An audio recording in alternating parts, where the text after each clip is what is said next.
Hey, everybody! Welcome to Tavern Talk, Hello. Evening. where we just sit around and talk about D&D. Tavern Knights and D&D specifically. But Yes. and for those that don't know, Tavern Knights is our live play D&D show, and Renee has a purple bone in her hand. Where we play D&D 5th edition in the world of Greyhawk. We've been doing it for about 2 years now, and been streaming for about a year. Wow, yeah. Yeah. But back at the table for 2 sessions. Yes. Back at the Which has table. been incredible. Yeah. So let's. That's something I do want to talk about again. I know we talked about it a little bit last time, and the being back at the table has been so much fun for me. And just, it's so great. It felt weird the first time. The second time, though, it was just great having everyone there again. And it is very much a different dynamic with everyone being able to see each other and talk to each other rather than seeing each other as little, pictures on a screen.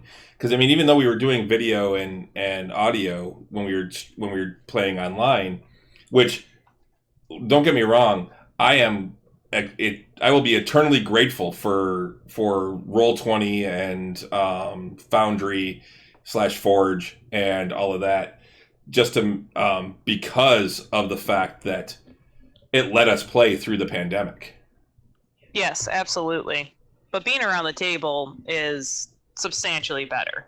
It really is. Because, I mean, just banter alone and side conversations come a lot more fluid. Whereas, like, being online, like, you have to pause while someone else is talking. Otherwise, it's one big, giant, jumbled mess. Yeah. Exactly. And I know Sorry to Pete. keep going off screen. I have a dog that keeps bringing a toy to me, and like a child who brings a fake phone up to you, you answer that shit. And So the Pete, phone will be thrown. unfortunately, I know you missed the last session, Yes. but you have watched it already, I did. so you are caught up. I am caught up, yes. And we're not going to get into a lot of details because some things haven't been revealed yet that to other players, and I don't want to get into too much detail on that. But Which I really like the fact that the new player and that doesn't have all that background, and it'll make for a very interesting storyline dynamic, more real, I feel, and rather than already have certain assumptions ahead of time. mhm. So, and I'm looking very forward to how this actually unravels. Yeah, I am too. I am really curious to see how this goes. I like that I was able to set the story up this way. Mhm. And but yes, we did actually introduce a new character in the last session. Grimbolt. He is a dwarf who, when you met him, had a bear. Yeah, and a Yeah, rat. how did I miss a bear? You rolled that bad. Yep. The sun was in my eyes. The sun was in your had eyes. and it was early. You had a lot of sleep in your eyes still, and Yeah. Sun, super shiny. you just Plumberm doesn't like early mornings. Nope. I really loved how one of the first things that Grimbold said to Klimbrim was, "Just wake up." Yeah. Forget to put on your armor. Who the fuck needs armor? Like little stuff like that. That wouldn't have happened online. Yeah, I feel the same way. Like those little things, those interactions that you guys are able to have and bounce off is so much more fluid in person than having it. It's still there. There's just that disconnect. Yeah. That's why, like, before, during the pandemic, that's why I, like, unfortunately, Ian and Sydney had to drop out of the campaign, but I always felt that their dynamic completely overshadowed all of us while playing online because they were always together. They were because they were it was physically more of a in the same natural, room. fluid dynamic Right. between them when they interacted. It was completely different than the way the rest of us interacted with each other because they were able to benefit from that. Yeah. Yeah. Even if they weren't in the same room, they were in the same house, so they could still yell at each other. Yeah. This is completely off subject, but I love how tan this lighting is making me look. Because I am not this tan in real life. No, But I am darker than the wall behind me. Yeah. I spent the last 2 weeks at Disney, and I still think that I'm fairer than Snow White. Yep, probably. Yeah. So, for anyone that doesn't know, though, I'm Chris. I'm the Dungeon Master of Tavern Knights. Tavern Knights is our game we play every other Friday. We will be playing this Friday at 7:30 right here on Twitch. Over here next to me is Pete. He plays Euchariah, a halfling wizard. Mm-hmm. And then down below us is my lovely wife, Renee. She plays Klimbrum, a dwarven monk. Yes. So, we have a lot of fun. Russ wasn't able to make it tonight, unfortunately. He's normally on here along with me on Nerds with Alcohol. He plays a Aasimar paladin. He's very pretty. Named Americaris. And then we have Rich, who plays Octavian, a human cleric. Mm-hmm. And then we've got the dwarven ranger, Grimble. Cross axe. Cross axe. Do you even cross axe, bro? That was. And fantastic. Part of the whole dynamic that we have, Chris, like when you first pitched the show and we're like looking for people to join up in the group was, trying to take an equal mix of new players to Dungeons and Dragons overall, mm-hmm. and then having us paired up with veterans, essentially mm-hmm. veterans that have been playing the game for 5, 10, 30 plus years, even in some cases like yourself and Russ, and I'm assuming even Bob, right? Yeah. I've actually known Bob and been gaming with Bob since the early 90s. So that's almost 30 years. Yeah, mm-hmm. very impressive. But like having that unique dynamic, bringing like with how many people are getting more into D&D now, like myself included, from the fandom of Critical Role, bringing it back again and really revitalizing Dungeons and Dragons. Mm-hmm. That was my first introduction to it, was listening it on the Nerds with Alcohol podcast. And in the early days, you were talking a lot about the tabletop gaming, and that was like the one part of nerddom that I could not relate or connect with at all. You talked about it a lot, and it intrigued me, but I just had no experience with it.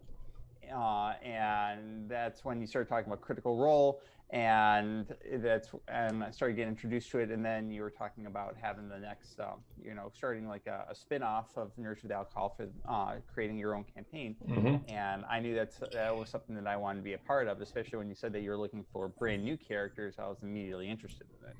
Yeah, same.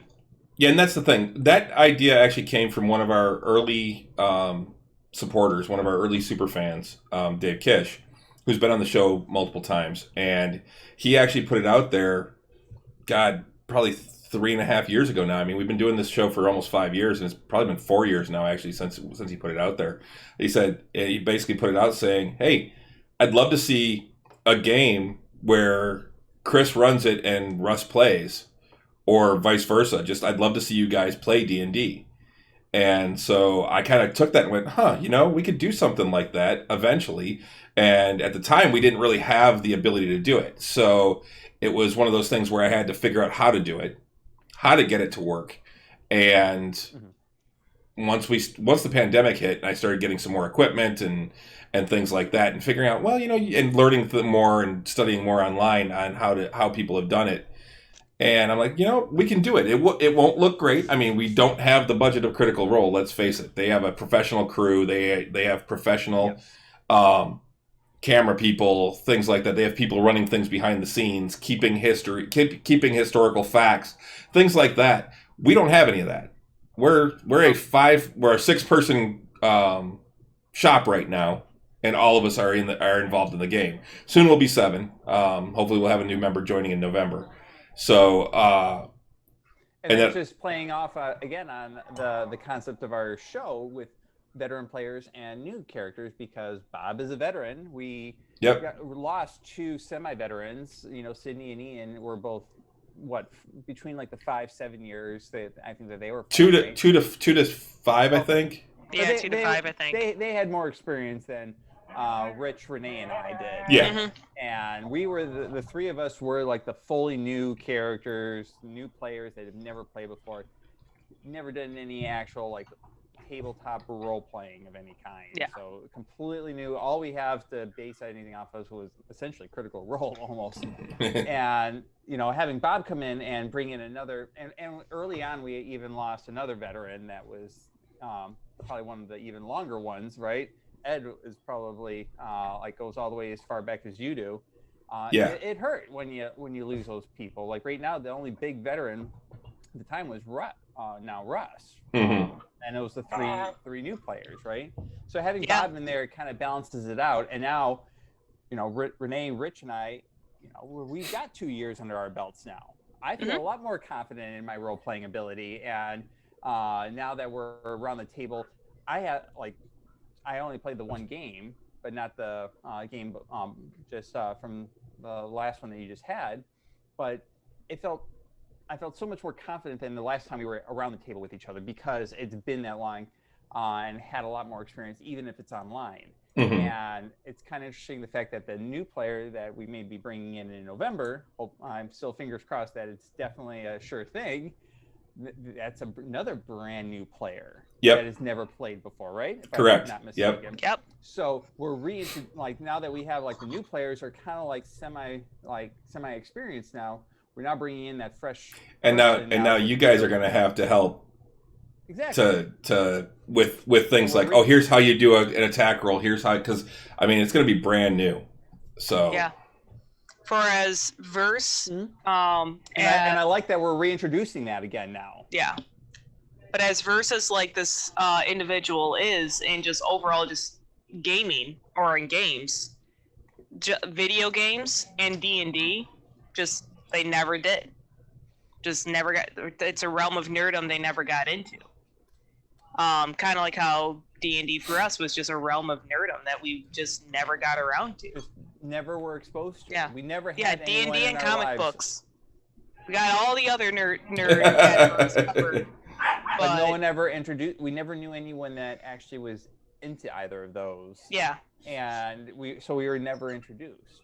Mm-hmm. I think the first time I ever heard of D&D really, unfortunately, was the 2000s movie that came out. Ew. It was the very first time I ever heard of Dungeons and Dragons, honestly, which I know wasn't an actual thing. So, but that was my first time ever hearing what it was, and that was already that wasn't. Did they not loot the body?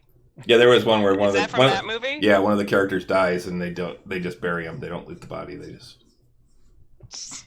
Instant fail. No. You loot the body.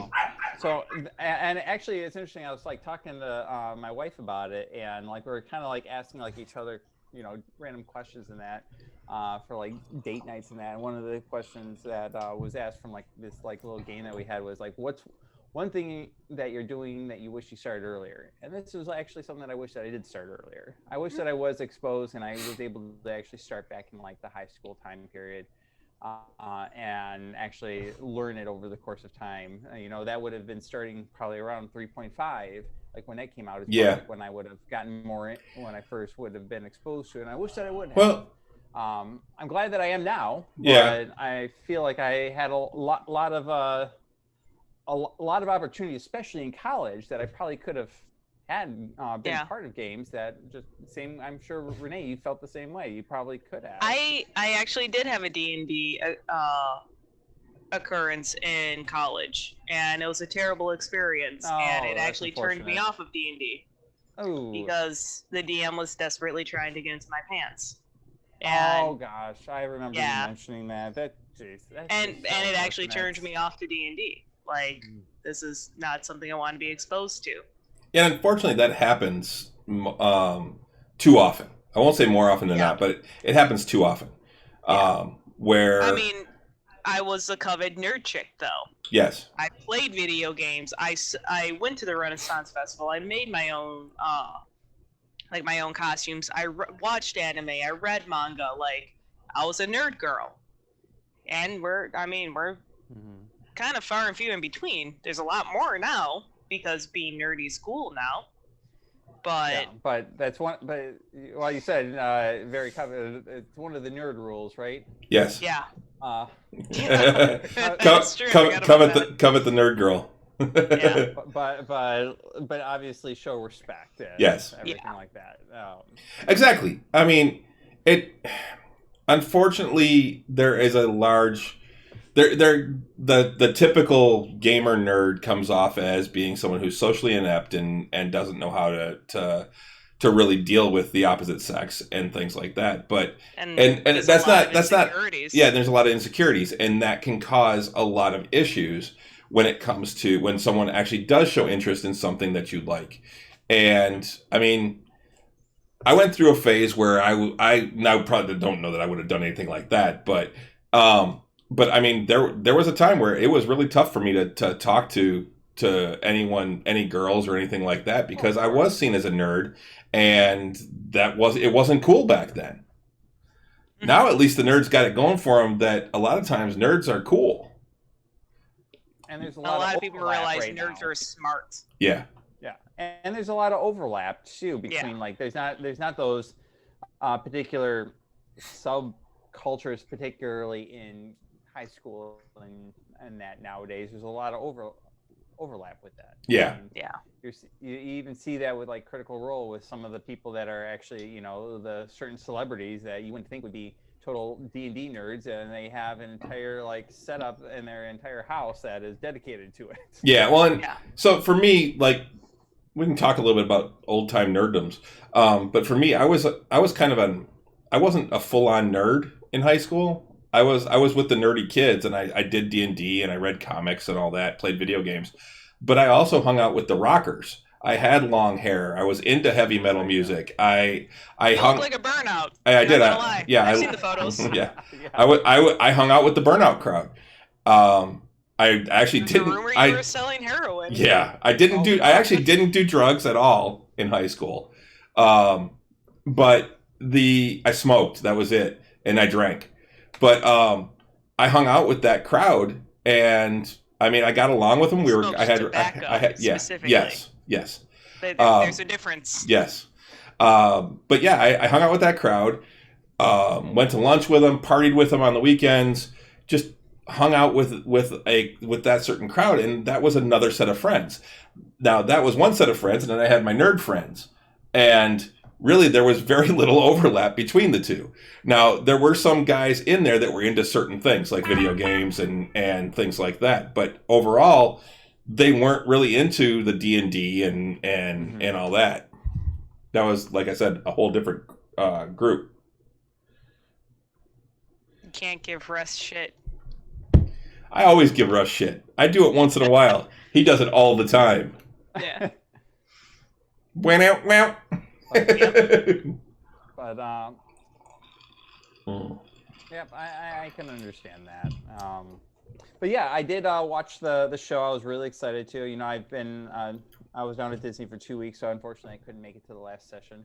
But and I was really bummed out the fact that it was the introduction to Bob, our new character. But I had the opportunity to at least kind of have that early exchange with him about a month or so ago when we did our trial for our Tavern Knights show, when we were like trying out the cameras for the first time, and I felt like we had like a really good dynamic, and it was a lot of fun, and I thought that it was going to go pretty well. And it based off of what I was seeing with you guys playing that first day, I was just loving the way that things were just kind of naturally like coming through.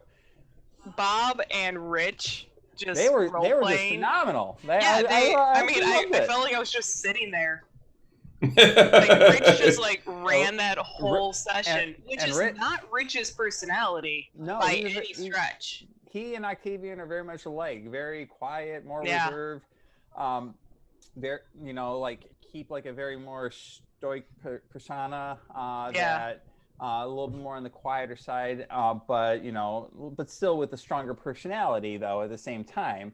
That not really, but you can tell that Rich is a little bit out of his comfort zone with that. He was super out of his comfort zone. But I thought that it worked. I liked that. Yeah, it was great. And it allowed some wonderful role play between the pair of them. And I thought that it went so well because I was hoping Rich was going to make it tonight. He said he might, but he works late. I know and there's yours, Renee.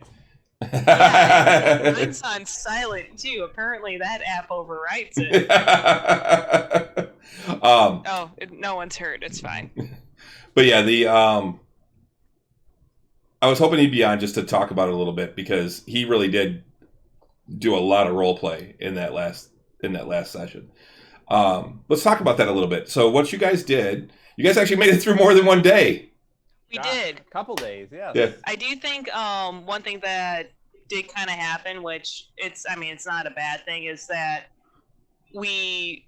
because we're super focused on trying to find the hags and find these children, that we skipped a whole lot of steps. Like, what the fuck does Bob look like, or what does Grimbolt look like?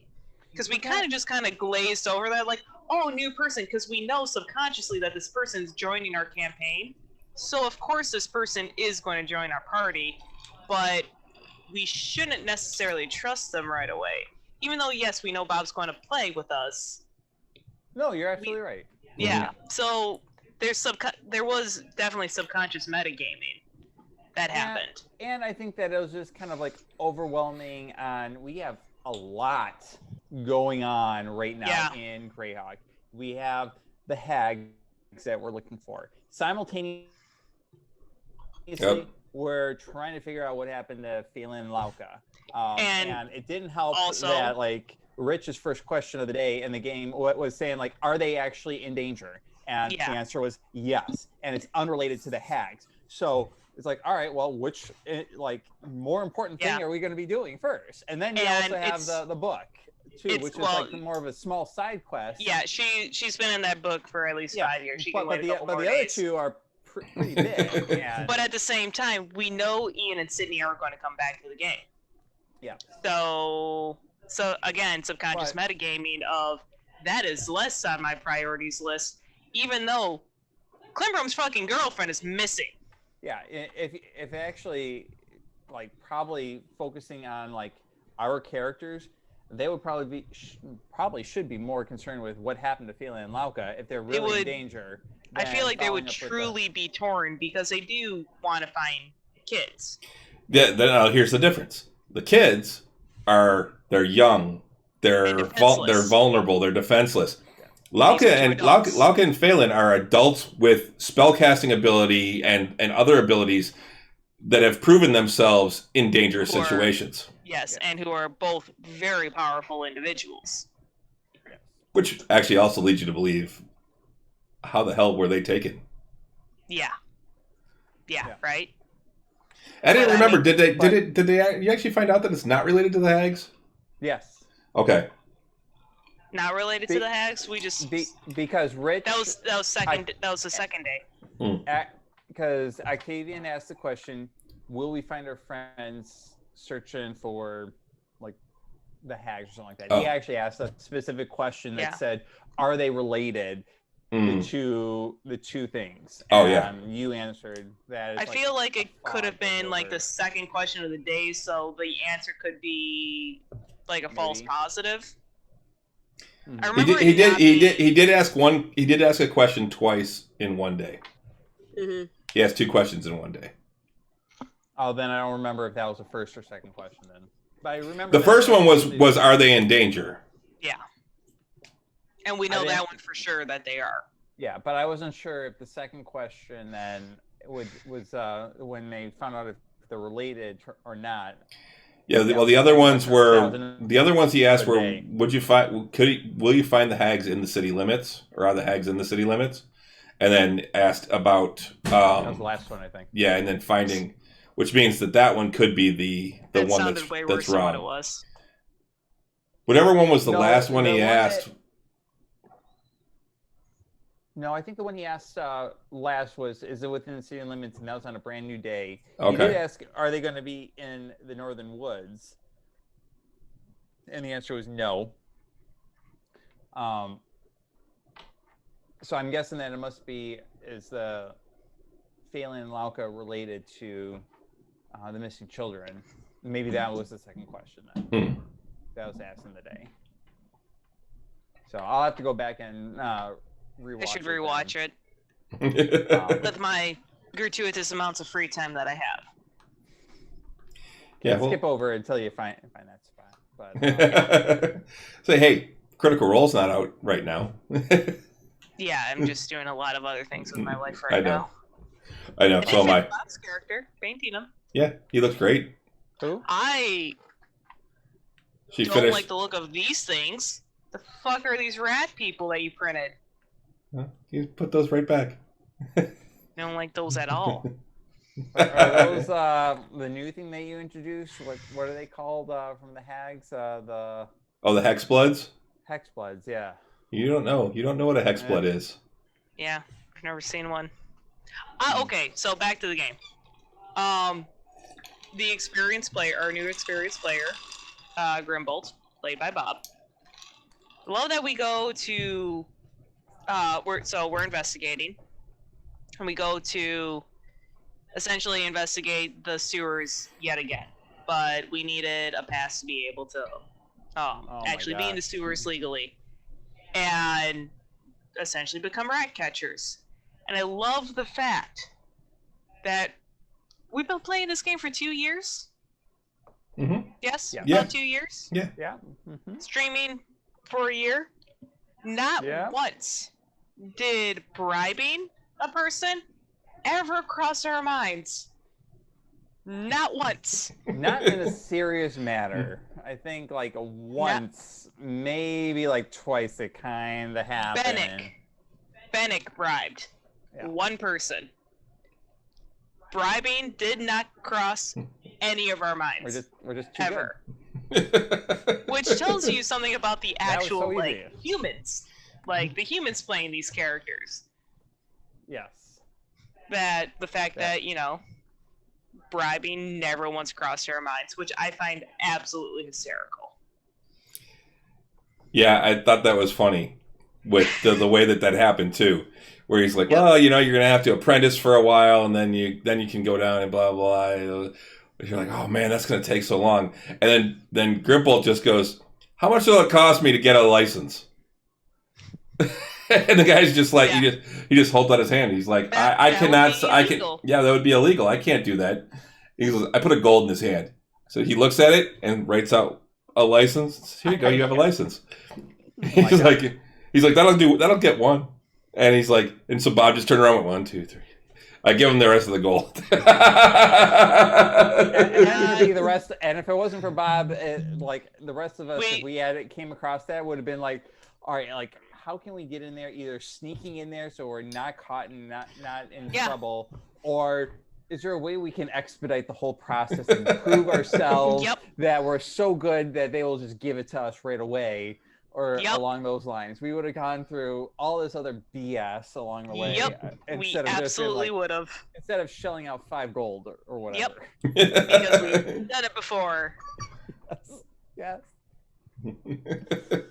I feel like such a moron. But at the same time, like, again, what does that say about, like, our characters, like, our actual personalities, the fact that wouldn't even remotely cross our minds? By the way, we graduated from the purple bone to the Christmas tree. So if you hear something that sounds like a dying mouse... It's not even Halloween yet. I know, but Trevor loves... he killed the pumpkin yesterday. So you're already doing it. No. Trevor killed the pumpkin yesterday. He de-gutted it, but the Christmas tree is plastic lined.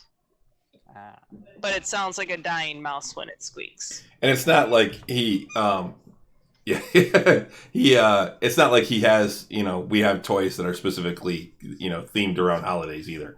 It's just whatever. We get all the hand-me-downs from Molly. Yeah. So, but yeah, so you guys did that, and then he actually bribed somebody else later too. I think you're right. Yeah. But yeah, you guys. Oh, for the bear. Oh yeah, that's right. Yeah. Which actually, the Eucharia is the reason that bear was allowed to stay in the city. Oh, because you guys kept on casting suggestion like 3-4 times. So eventually it finally took. I rolled really well. Yep. It took actually doing it on the captain. That's the one or the sergeant or whatever it was, that the guy that actually was able to actually write the writ. Which at the very end didn't matter anyway, because the bear couldn't fit through the sewer grates. They'd be able to get into it anyway, and my character had to stay back to look after it. Well, but also the bear, but just to have the bear in the city. Yeah, it helped out. That's true. But that was a convenient way of keeping Eucharia, No, worked out good. Yep. Yeah.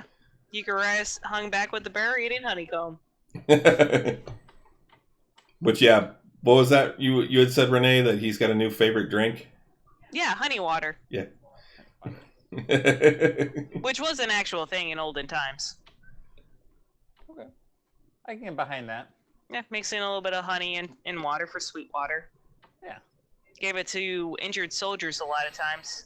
They didn't understand why. They just knew that soldiers would do better with it, and ultimately it would be because it would keep your blood pressure up when you're bleeding out. But that's very on target with Eucharia's character. Yep. Yep. Sweet water. Along that, so yeah, I think that works out good. But Here's some honey sweet water that's sat around for a while. Yeah. It's called mead. Yep. And then you guys fought some. You went into the sewers, scoured the heck out of them. Yeah. Before finding out eventually, ones. before eventually just Octavian asking, are the hags within the city limits, including the sewers? And the answer was like, no. Yeah, it's like, oh well, We wasted all that time. 2-3 days. Fuck. Yeah, but you got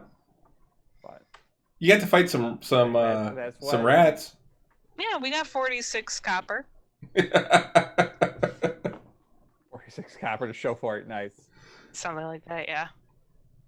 500 rats, and you make back what you spent on your licenses. Right. A lot of dead animals that you have to haul away. But and then I think where you guys are at is where we're starting off in the next game.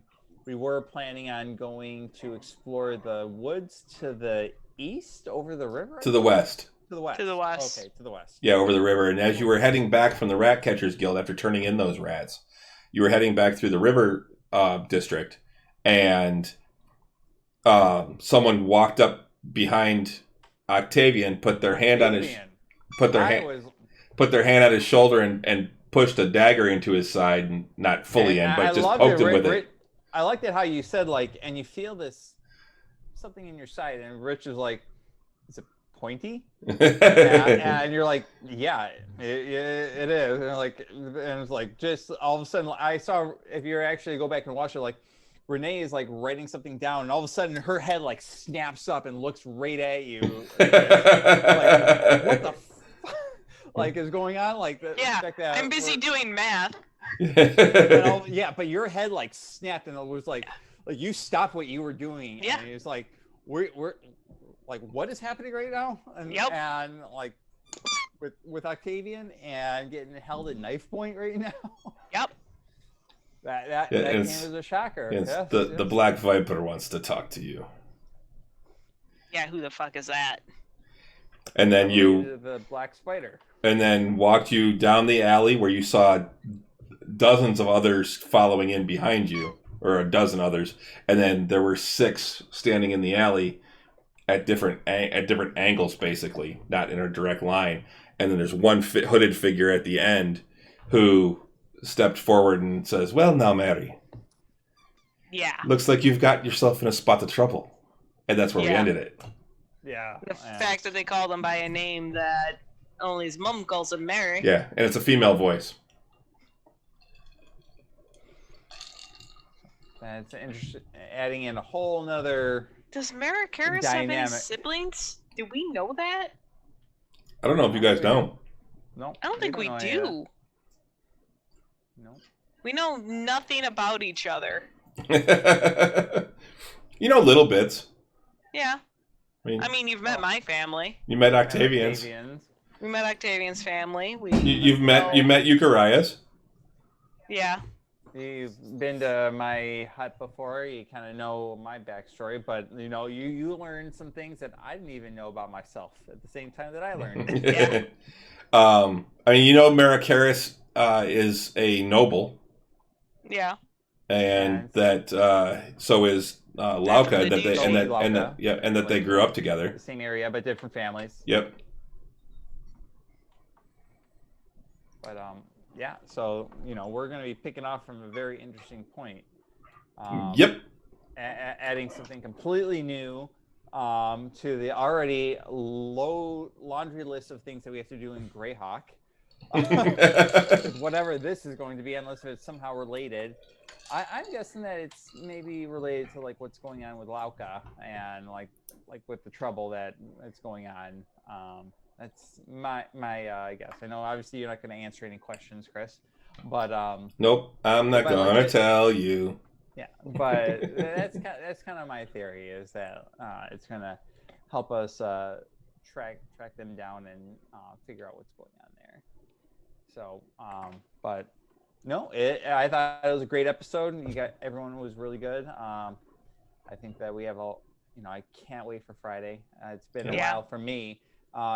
Even this last session that you guys had was a bit delayed by a week or two compared to what it was before, because we canceled the previous session, which would have been in earlier to mid August, and it got pushed September. back to September, which got pushed back to when you guys had it about a week and a half ago.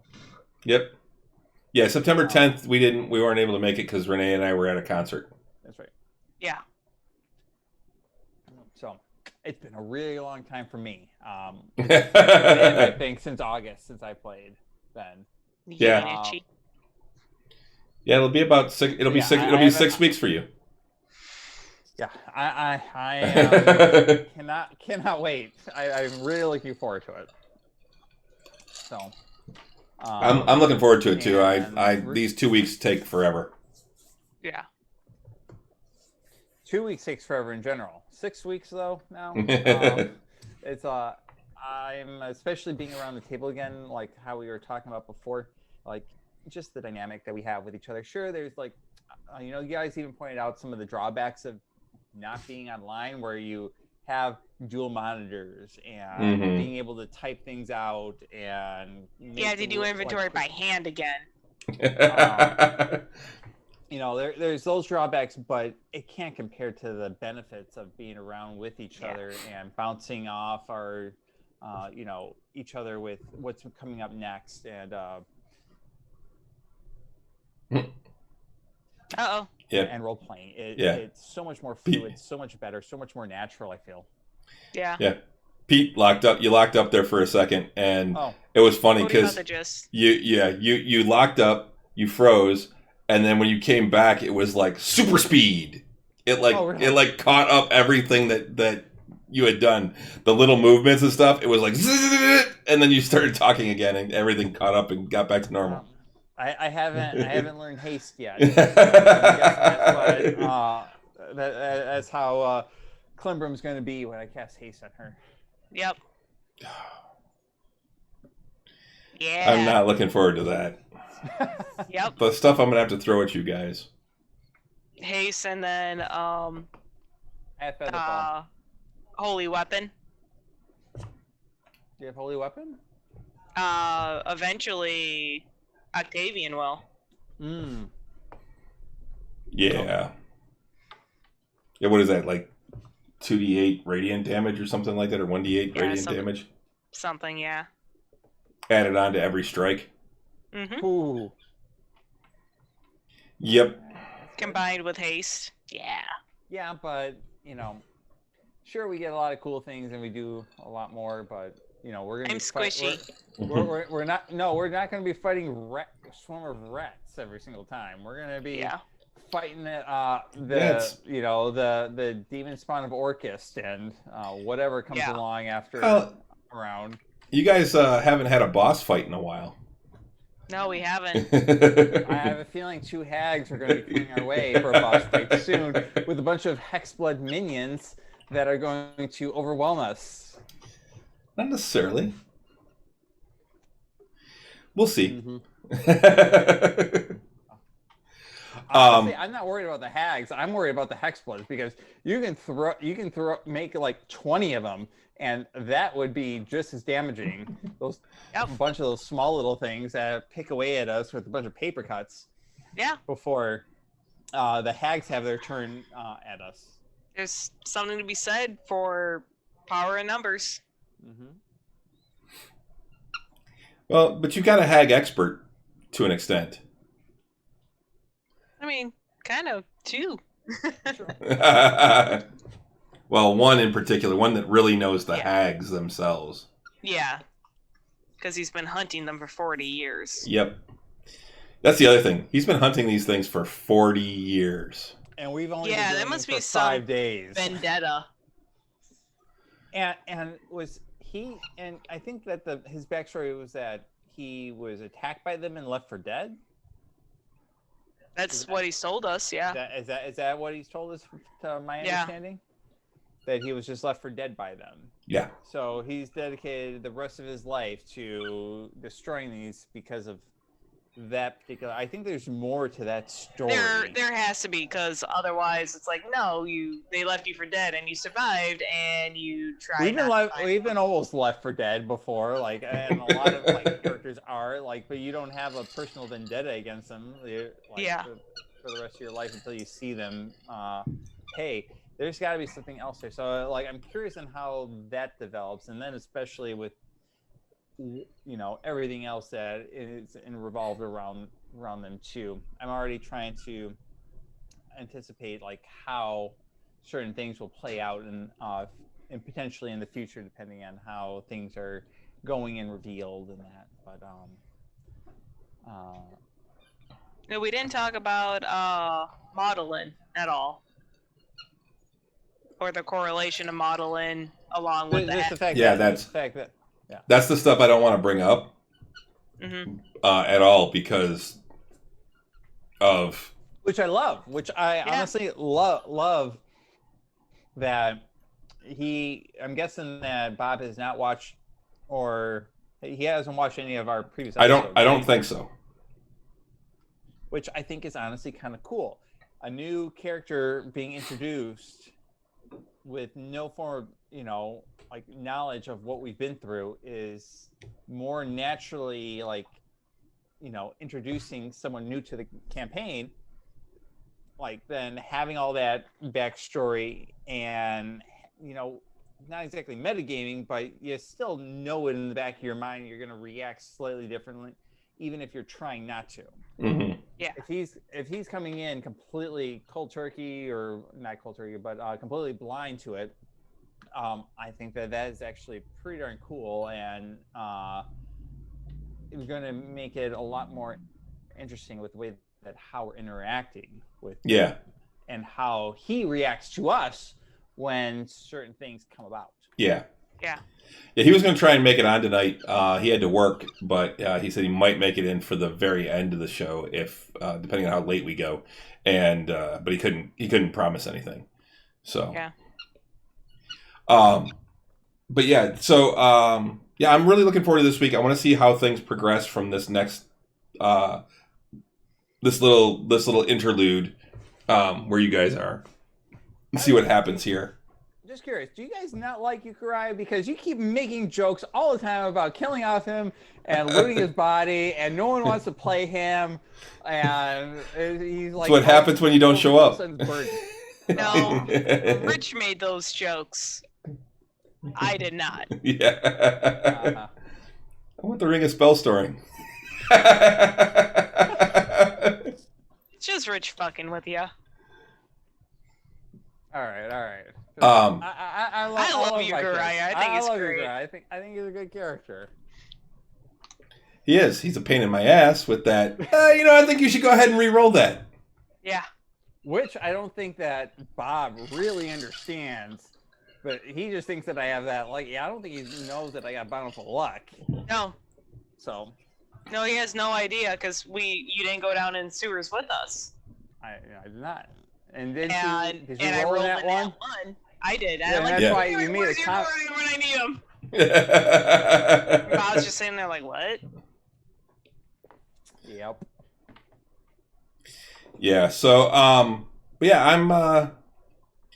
I'm looking forward to it. Now, one of the other things that happened over the last week or so is D&D or Wizard of the Coast made a big announcement about D&D, and that in 2024, to coincide with the 50-year anniversary of Dungeons and Dragons, they are actually releasing the next version of Dungeons and Dragons.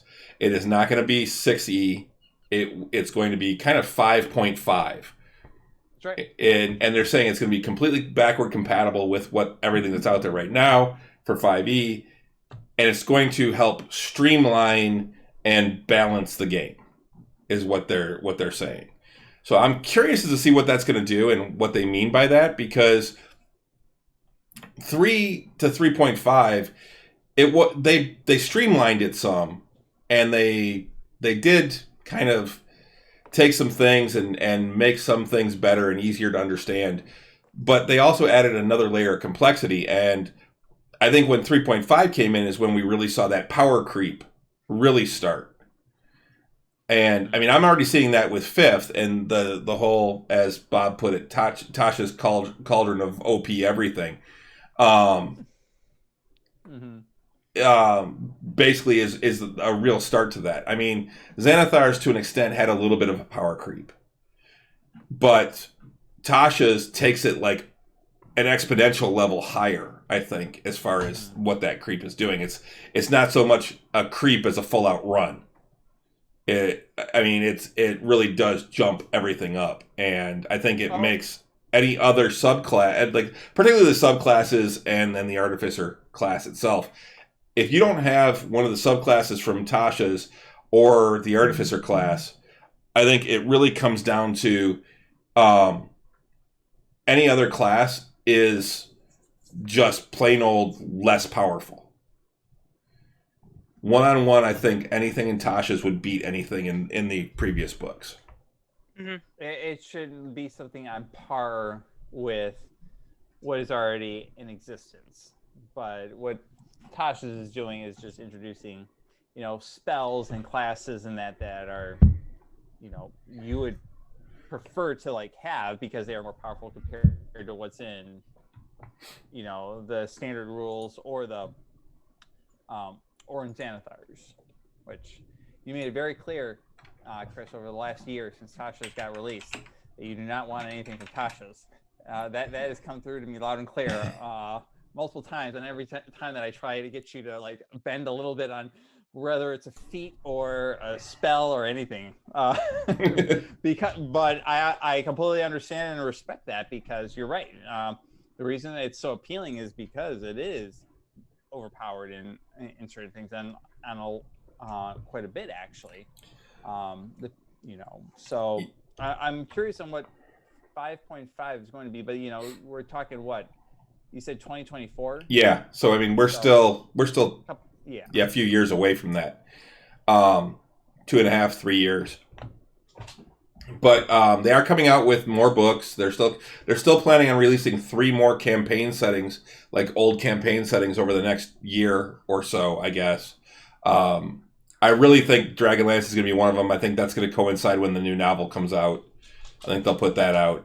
I have a feeling Dark Sun's going to be one of them, just from some of the things I've seen, which I'm not crazy about. I'm still hoping World of Greyhawk's going to be one of them, but from what I've been seeing, I'm not holding my breath on that one. But I think that would be a fantastic one to do, is update it, take it another, 20, 30 years in the future from where the war was. I mean, we're like 15 years after the war, the Greyhawk Wars. Was that part of the original Greyhawk lore? Is like where we're at right now? No, this is beyond. This is beyond the existing lore. Okay. Except for maybe the Living Greyhawk. There was a group that did what they called the Living Greyhawk Gazetteer, and pretty much they split at least the U.S. up into various areas of Greyhawk. Michigan, where we are, is actually part of Furiandi. But other places were different areas of the world and things. I think New York was Greyhawk itself, which makes sense. But and then if you played in the Living Greyhawk, you played in that whatever area you lived in, and you actually created stories, and your stories, you would put them online, and they became part of the Gazetteer. They became part of the Living Greyhawk legend, and it became they were able to create more history for Greyhawk that way, just through people's campaigns. Oh, that's cool. But you had to officially register for it and all that, be an actual part of the... And they had certain rules and things like that you could do and couldn't do. So it was kind of an interesting concept. So... It's kind of like the lore fights in Warhammer. Good word for that. Yeah. So I was just looking at a few of the things in Tasha's, just to kind of touch on them a little. Things like Path of Wild Magic for barbarians. It's a barbarian that can cast magic. Oh yeah. I mean that makes a super powerful character. The Psy Warrior as a fighter, it's a warrior with basically psychic abilities, and he can do psychic attacks. I'm trying to think of the cleric, the Twilight Domain, where they get 300 feet of dark vision, which even Drow can't see that far in the dark. I mean, there's just so many different things. I forget what this one is. I think the Swarmkeeper Ranger, where they can actually like send swarms of things at people. It's just a lot of things are just they were just too powerful. And then the Artificer itself, we've talked about before, where you can have a walking cannon that does 3d8 damage at 3rd level. That you can activate as a bonus action is just, I think, way too much, because you can do that and then you can actually attack as well. Yeah. So, which I know we talked about before, Chris. Like that, I was like showing an interest in Artificer, and like if it were to be that way, like I would. It would be later on in the campaign, and if we were to ever like actually introduce that or not, if it was actually something. But it would only be like, I think 2 levels is what I would be interested in. Yeah, it's mainly for like those first few abilities to be able to like create those particular small magic items that I think you can infuse essentially with their infusions is like one of their big early on like abilities, and that's what I would be more focused on, is like getting a little bit into that if I were to go that direction. And it would be like much later in the campaign. I'm talking like 2 years from now. And by that point, maybe there is some sort of balancing that comes about with 5.5 that makes it a little bit easier to introduce. Well, and I've technically introduced Artificers into the campaign. You have, yeah. As NPCs. Now, to make them as PCs, I'd say we could sit down and actually run through it and modify it, because I mean that's the thing. D&D, it's a bunch of guidelines. They're not hard and fast rules. So, I mean, I have no problems going through and tweaking some things and trying to make it much more of a balanced class. Yeah. If it's something that somebody's interested in. Yeah. It's not anything I'm interested in at the moment. It wouldn't be until like we're like level 14 or something like that that I'm probably dabbling into that. I want to get my like higher level spells first, hit like a level 12. Because I think that if you're to do any kind of multi-classing, for example, when you hit your ability score or feat bumps at like every 4th level, it's based on the class. It's based on the class, not your overall character level. Right. So if you went to 11 in Wizard and in 1 in Artificer, you don't get the ability bump. Yeah. So you don't lose it, but if you went 1 more in Wizard, then you would be a 12th level Wizard and a 1st level Artificer, and then you would get it. Yeah. So I wouldn't be interested in doing that until like later on, like post like 12, like level 12. So that's going to be a ways from now because we're only at 7. But you know, I know that by the time that comes around, it may be 5.5 comes out, and maybe there is something new that I'm hoping helps balance it out. I'm hoping you guys will be past 12th level by the time that comes out. I don't know. By the time that comes out, I'm thinking we might be finishing this campaign. Are we close to 8th level? It depends on where you go. Remember, I'm using milestones. You guys could We need to save the kids. Milestone. I think that we need to kill a green dragon first. We already killed an adult black. Well, we can get more experience killing a young green dragon. What's that green dragon doing to you? Nothing. Just let the green dragon live. It's not bothering anyone. I still find it hilarious that you guys almost opened that door. Gosh. You guys were like 3rd level, and oh my god, the look moments on away Ian's from face was absolutely priceless. We were moments away from that too. And it wasn't the whole party. It was 2 of us. Yeah, it was you. It was Ian and me. Yeah, the bard and the wizard. Yup. Good times.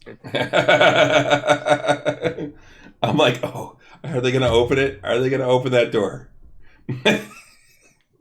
You were so close to opening it, too. The dead bugs, the dead giant spiders didn't deter anything. Nope. Oh God, you too. Yeah.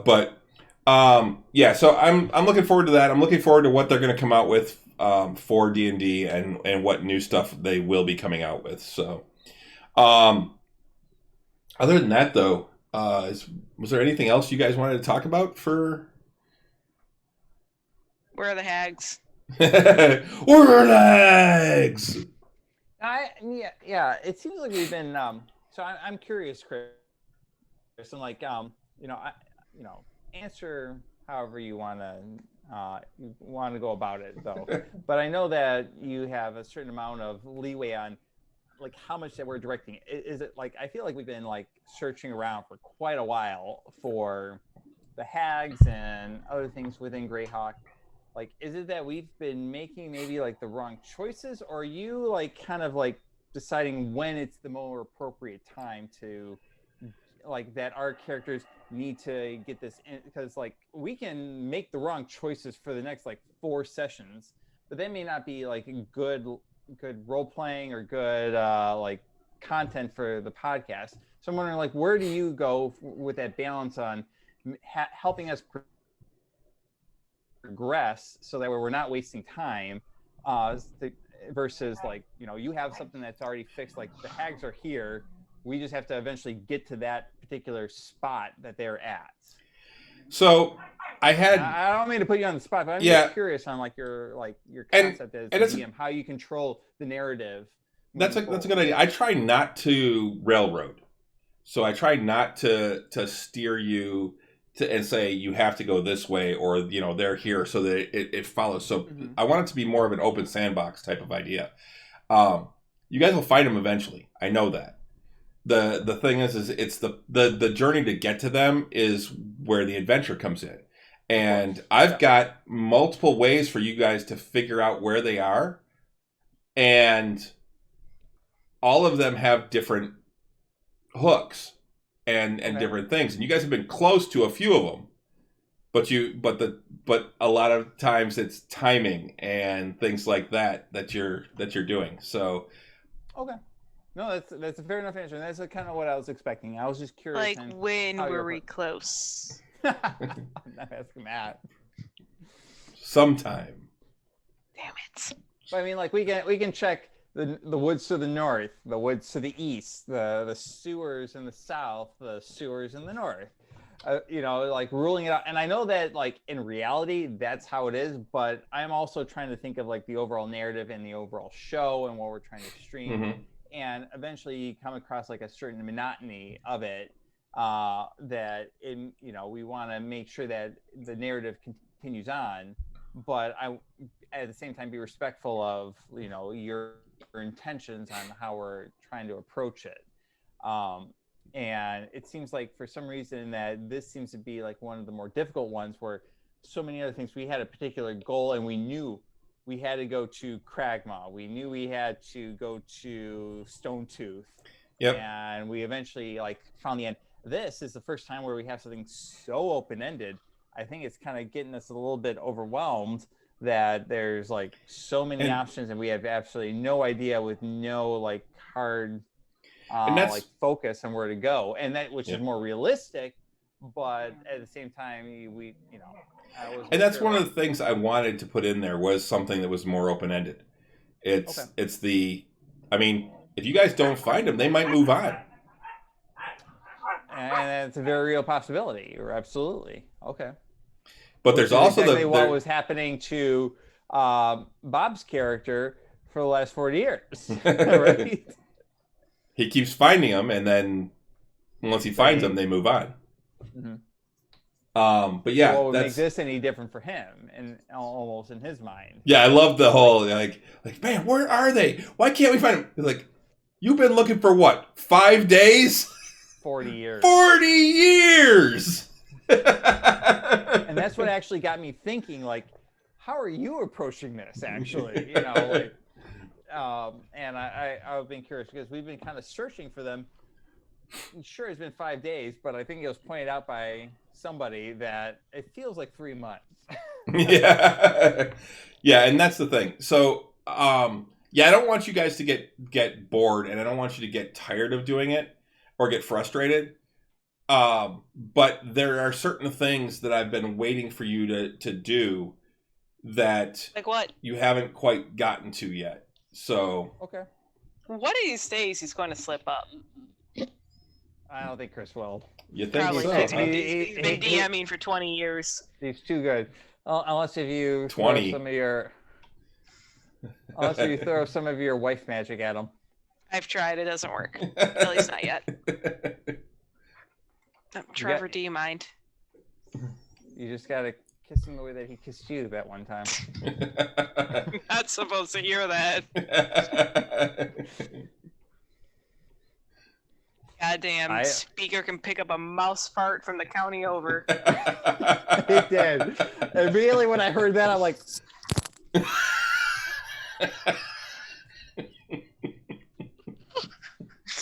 Oops. But yeah, so I'm like, oops. Yeah, you guys are close. You guys are getting close. There are other things that I've got planned for Greyhawk. Along with that, doing Greyhawk just as it is. I mean, the whole Karis, with what's happening at the very end of the last one, I think that's probably something new. We have, whatever Sarah. else that we want. We have Sarah, and there's still a lot more that all of our characters want to do within the city as well. Yeah, we also have 3 more days before our shit's even ready. And we may even want to get more afterwards, there's nothing saying that we have to move on beyond that too. It'd be nice, 3 days go by and we get our stuff, and then we probably order more when we maybe get some more, learn some more, and realize that we need to get I need to be able to find do. bracers. And then there's like other places, like sure we searched the library, but I don't think we ever searched like certain guilds or the mage hall or Not yet. or we visited the temples once, but I know that they're probably going to want to go again, and there's maybe stuff there. There's even guilds for like for taking on small like missions and side quests. I'm sure. I'm guessing we're going to be in Greyhawk for quite a while, because there's still more stuff that we want to do. We've just been distracted with all the little quests that we're on. It took us a month to get there. We're not going to leave soon. Well, it's not like we're spending a month to travel, spend a week in Greyhawk, and spend a month back. Well, and you guys are still also trying to find where the staff is. Yeah. Yeah. Yeah, that was the original intention why we went to Greyhawk. No, it wasn't. That was one of them. The original intention to go to Greyhawk was because you had the dream about Maudlin. Yes. And we wanted to go to Greyhawk anyway because it was like basically we wanted to research for the staff. And which we didn't even research for the staff. We researched for a lot of other things, but not the staff. Kids take priority. And we wanted to also, sell our stuff. And that was the big one. Was you guys had a bunch of stuff to sell and to buy. I mean, I'm blown away by like how much that there is to buy at it. Like Chris, you're always like hilarious when you're like, "What do you mean all buy incense? You want to buy them all? That's a different story than saying you want to buy 50 gold." Because, like there's just in all the smaller times where we're in, like saying I want all of it was like 20 golds worth of something, of paper and incense, or 50 golds worth. But now you're saying like you want all of it. That's probably gonna be like 500 golds worth. And you're basically at you were at the guild hall's bookshop is what it was. It's like being at the college bookstore, and they have supplies for everything.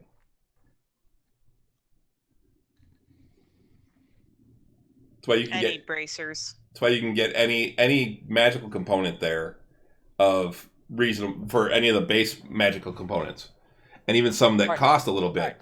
Right. Here's a question, Chris, and feel free not to answer because I don't know like how it is. All right, so gaming, like I'm thinking just as a magic user for my character in that. In terms of like teleportation circles, can a character learn a teleportation circle before he can cast the teleportation circle? I'd say no.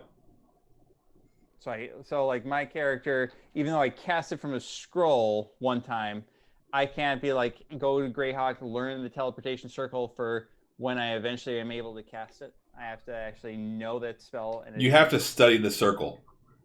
Can I study a circle and draw it and know exactly how? Right. Well, that's the thing. Right now, you did those symbols didn't make sense to you. Gotcha. All right. Because it's the combination of the way the symbols work. Okay. It's kind of like the way I'd put it is, did you ever watch Stargate? Nope. You ever see the movie Stargate? I have not. Oh, okay. Stargate is something that I actually never got into. Don't know anything about. Okay.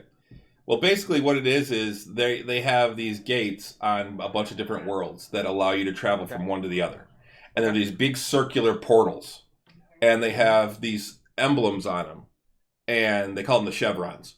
And you have to lock certain chevrons in, basically like a code, to get to one of the other worlds. So it's the same basic thing. There are certain symbols that correlate to certain places, certain circles, certain permanent circles. So, and that's what you're doing. When you do a teleportation circle, you're drawing it and you're going to a specific teleportation circle that's a permanent circle.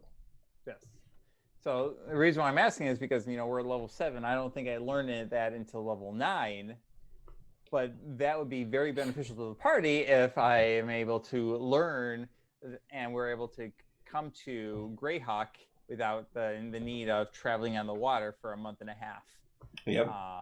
To be able to like come in, because I just finished the Critical Role episode, like I mentioned yesterday, that where they were going from one teleportation circle to the next, trying to just learn it really quick, and basically pissing everybody off in every single city that they went to, just to be able to learn a couple of them really quick, and getting banned from every single like Cobalt Soul area that they came across, because they kept on studying it and doing it really quick, but they were at that particular level. So it's like, like, are we going to be around here at level 9? Probably not, but it would be very beneficial if like in the future, if we're able to come here, and especially the fact that we know that there's one over at the Temple of the Open Mind, and that will be probably one of my spells that I take at level 9, is being able to use Teleportation Circle. Yeah. Yeah, I'm just kind of looking. Let's see. But I couldn't really find something written down that can you learn it before you can cast it. So many major temples, guilds, and other important places have permanent teleportation circles inscribed somewhere within their confines. Each such circle includes a unique sigil sequence, a string of magical runes arranged in a particular pattern. When you first gain the ability to cast this spell, you learn the sigil sequence of 2 destinations on the material plane determined by the GM. You can learn additional sigil sequences during your adventures. You can commit a new sigil sequence to memory after studying it for 1 minute. So no, you can't learn any until you learn the spell, and then you learn 2. So with the spell, you learn 2 automatically? Yes. So they may be ones that you've already... Discretion. Yes, it's my discretion. So maybe ones that you've seen somewhere, or, things like that. So Renee, it may be not a bad idea to just ask about it and take a glance at a teleportation circle in Greyhawk at some point or another in the near future. May see one. Maybe I can at least sketch it out and just kind of be sort of familiar with it for when it eventually happens, because that would be something that I would take, because that would, like I said, especially in Critical Role, like where I'm at right now, they're using that a lot right now. They're bouncing all over the place. They're currently bouncing everywhere, and like being able to go from one side of the country to another. Obviously, it shows a lot of advantages. Yes. And it's not taking away anything from the storyline at all. I mean, they're able to maintain the fact that, like, okay, we're going here, and then they're like just essentially skipping the travel time portion of things that may be more, redundant like if you do it more than one time. But that started getting me thinking on, like, I'm always trying to think 1-2 levels ahead on what I plan on taking my character at. And I was just curious, because I wasn't sure, like, for that particular thing you're asking about, questions in general, and I wanted to ask you about like how you felt about that. So, but that makes perfect sense, though, that I wouldn't really be able to understand it until I understood the spell itself when I get to that particular level. Yeah, and then of course you could always create a permanent circle. Oh, you've pointed that out. That costs like 18,000 gold. 18,000. I just did the math. It's 18,200. Yeah. Jeez. And I have to cast year of casting. Yep. A year every single day, even though it takes a minute or whatever. It takes 1 minute. Yep. But it has to be an entire year straight in the same area without fail. Yep. Every day for 1 year. And another wizard can't do it either. Right. On your behalf. Nope. It's you creating the circle. So I mean, like, how cool would it be if we had a teleportation circle in our mansion in Phandalin? Yeah. But nothing says that our characters can't take a break and some time off. True. But our characters, like, it may be 2 years. I mean, we've just been bouncing like one thing after another. Like, our characters have really only known each other for what, 3-4 months? We figured out. I think it's like 4 months now. Even though it's been 2 years for us, I think it's been 4 months overall for the actual like storyline of the campaign, right? Yeah, I think so. Yeah. Which and is we're out at lunch college and we realized that Clember's like, shit, I need to go back to school. Whoops. Well, yeah, you even got hunted down. Yeah. Oh, by Anastasia. Yeah. Which was that a play on Anastasia, by the way? And so that's actually what Mom and Dad Legowski call both of them to call them at the same time. Oh, Alexandra and Anastasia. Yeah, it's a combination of Alexandra and Anastasia. Nice. They kind of like it when you screw up your kids' names because their names are so close. They would usually it would either be Anastasia or Anna Andra. I like Anastasia. Yeah, me too. I wasn't sure. That's why I was asking. Like, it seemed to be like close to it. I thought it was a cool name, and that's why I made it Climbrum's best friend at school. I like that. Yep. That's cool. Because they are my two best friends. Mm-hmm. But neither one of them is a half orc. No. Much more elven. Yes. I would say more elven. Yes. But yeah. Yeah, that's for teleportation circle though. Yes. Okay, no, it's good to know, and I still think that maybe like in the future I may start asking around just to kind of maybe try and jot down something, because I already drew out at least the one in the Temple of the Open Mind, but you know, I actually didn't recall that I would learn 2 automatically when I learned the spell. Yeah, that's what it says. Otherwise, yeah, you'd have to travel around. You get the spell, and it's like, oh, great, I got a spell. I can't use it. Yeah. So I think that would probably be in my interest to start asking around just to see and maybe like take a note of it and to get a little bit familiar in the event that when we eventually get there one day, maybe it's the one that I learned, maybe it's not, but, you know, eventually we'll make our way to Greyhawk again, I'm sure, whether or not we come back in a couple of years or not. And you may still be there when you hit teleport night. in. Maybe we can go there for the weekend. Yeah, well, I mean, it would be nice to be like in our place in Chandelin, and then like be able to go to the main town where you can get basically order anything you want. Yeah. But no, that okay. Thanks, Chris. I appreciate the clarification on that. Yep. I didn't really have anything else though. No, you already planned your 8th level feat. You know, I keep on going back and forth on that. I don't know, like the ones that I really want, you've already nixed, and I'm still debating on the 2 because I've always been a fan of. I don't like the flat out ability score bumps. I like the fact that you're adding. You know, you get the ability score bump with like an added bonus. I took Bountiful Luck, the last one, for just like you know, character development and the fact that I loved also using that you know, that particular feat of my class and then being able to share that with everyone.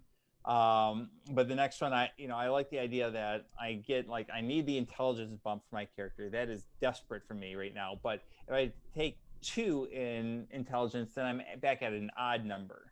So it's not really going to benefit me if I were to do that right now. Maybe at 12th level, I'll do it to get up to 20. But like right now, I know it won't matter. I mean, I could split it up and put it into something else, but you know, the other ones I would put into like wisdom or charisma wouldn't be as priority as my intelligence would be. So I like the idea of adding 1 to intelligence to get that extra bump, but then adding in some sort of additional ability. But really the only 2 that really stand out would be like the observant feat or keen mind. Both would be good. I just don't know, like, you know, the observant feat would, you know, add +5 to your passives, which is like really cool. I thought about taking that. Which I just don't know how often you honestly use that, Chris.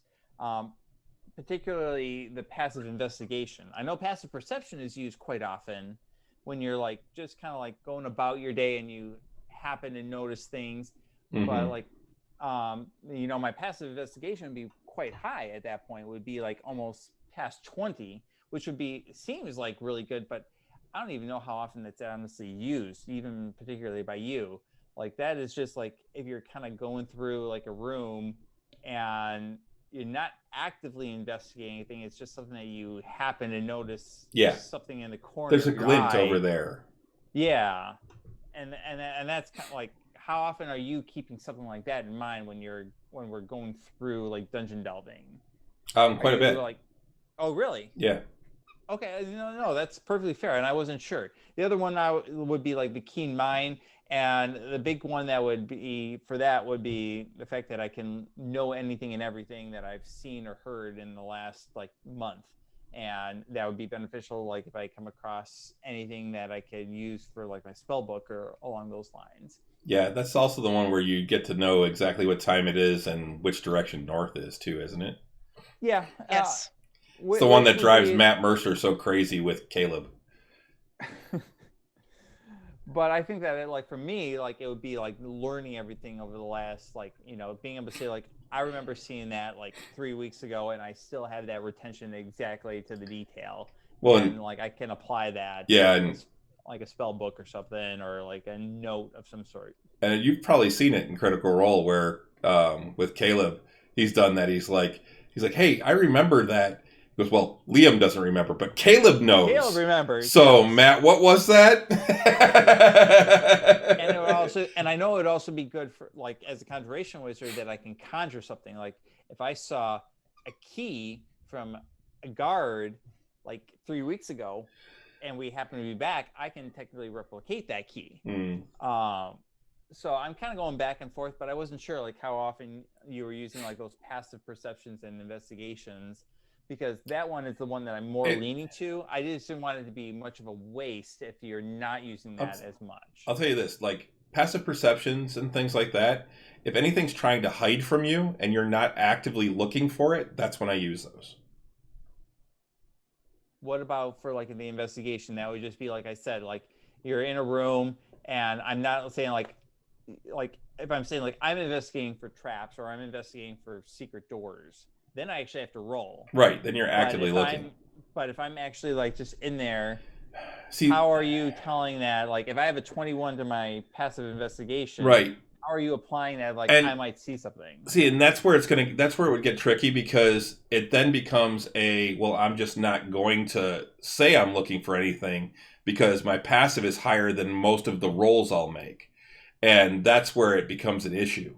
So I can't say that you'll always find a trap, but you might notice some things.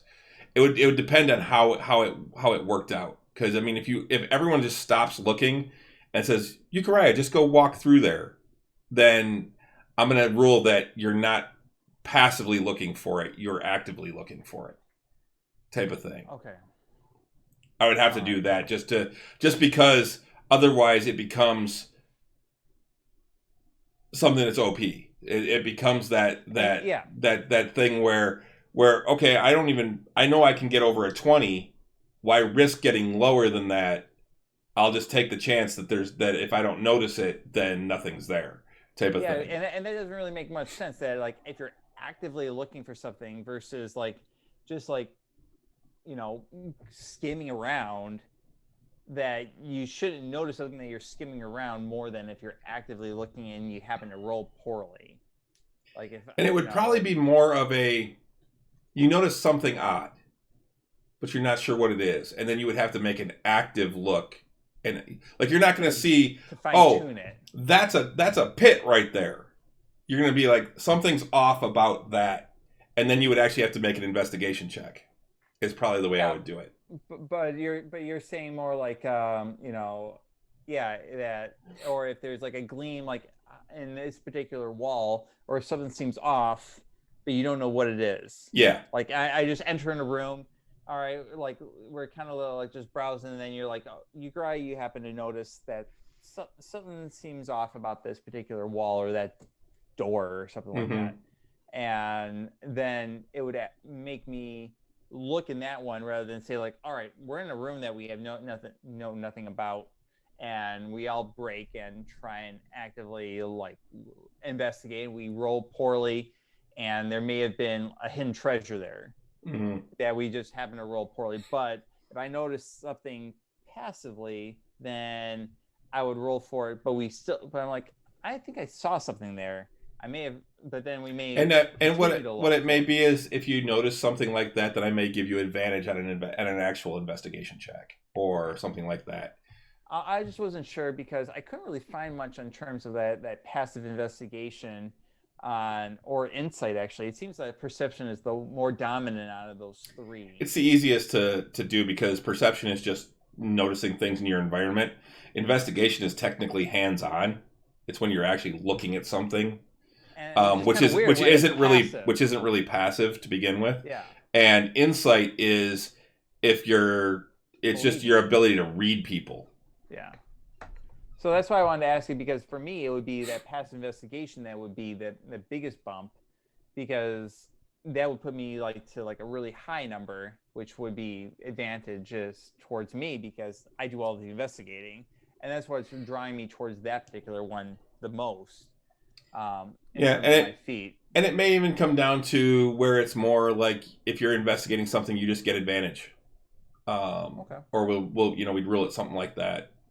Because I really don't like passive investigation. I don't understand how that works, to be honest. That's why I wanted to ask you about it, because I couldn't really find good information online of how people use it. And it seemed to be a little bit on the conflicting side. But that would be my main thing, because that would put me at a 21.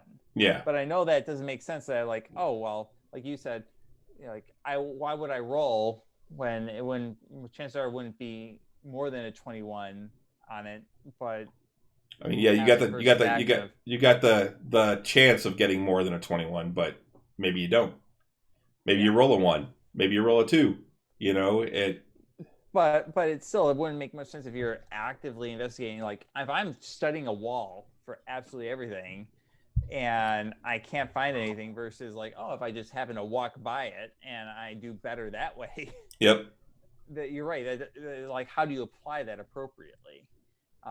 But maybe we can talk more about it. But that was the one that I would be more looking at because for that primarily, it would help out obviously my perception as well. Mm-hmm. But it would be the investigation that would be the one that I would be more focused on, because that would bump me up enough to where since I am the more active investigator. Now I don't know about what Bob's investigation is, if he's good at it, or our new character in a month from now, what there would be.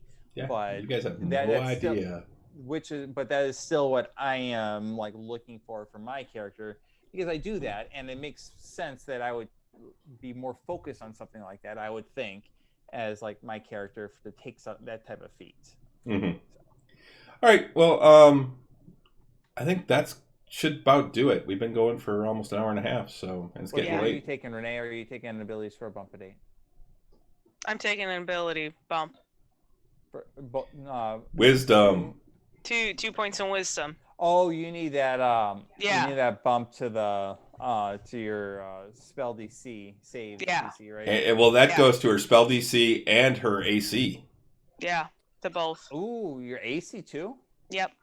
Oh. Yeah, monks get to add their dex and their wisdom bonus to their AC as long as they're not wearing armor.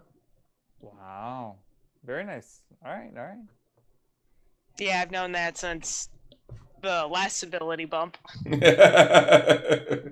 it in wisdom too that you did? I did 1 point in wisdom, 1 point in con, something like that. I had 2 odd numbers, and if I put 1 point in each of them, my AC went up by 2. Ooh, very nice. Okay. So that was dex and wisdom. So that's what it was, yeah. Okay. So, and your damage goes up by 1 with dex as well. For most monks, you're an odd duck in that your strength is the same as your dex or higher even. I think they're the same. I think they're the same. So, a lot of times monks are weaker, but they get to use their dex because their fists are considered finesse weapons. So. Mm-hmm. Fists for finesse? Yes. For monks. For monks, yeah. For anyone else, they're an untrained weapon, actually. And you don't get your proficiency bonus when you attack with your fist. Okay. And you only do 1 point of damage plus your strength. I'm still you know, you guys made a mention of it in the last game too to Bob. You know, with my characters like Dagger and that whole thing. I'm still waiting for just the right moment to like finally reveal that whole the finally like close everything regarding what you guys have been doing for that. I've just been waiting for that perfect moment. I know I've had some opportunities, but I don't want to bust that out against some simple bugbears or some Yeah, I know. rats. It's gotta be awesome.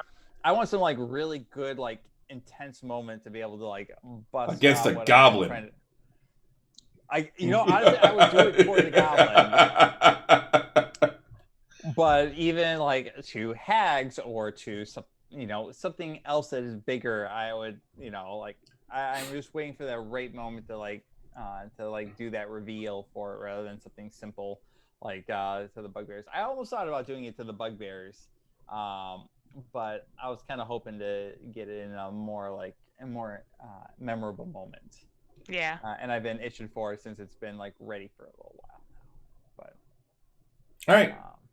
Well, I think we're gonna wrap things up. Sure. Thanks a lot for coming out, guys. Remember, you can catch us this Friday night, Tavern Knights, 7:30 p.m. right here on Twitch. We will be back for that. Russ and I will not be on tomorrow night for Nerds with Alcohol show because I have to work. But we are actually talking about possibly moving it and doing a special show on Thursday. Just so we don't actually fully miss a week because there's a lot of stuff to talk about.